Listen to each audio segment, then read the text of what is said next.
I'd like to thank the respected Vice Chancellor.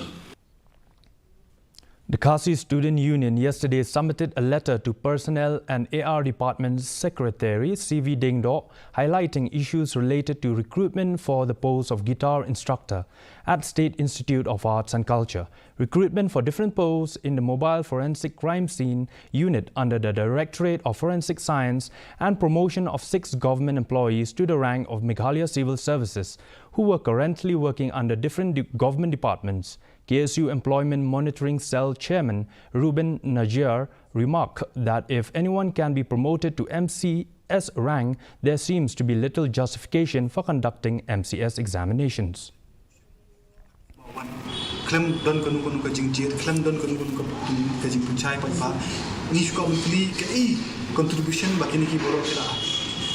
Mentang ini kita ki break bahasa promote siapa MCS pada nak yang police department kita SI ke police department usaha promote MCS kadon relation you kata kajing long SI berka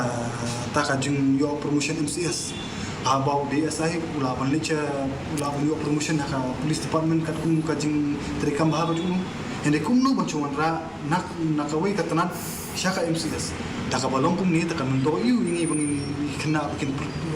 bikin report bikin puli ya ke MCS examination bikin prepare ke MCS examination abak kadon limba kini promotion dah kalau muntah te bahana don examination sudah ke MCS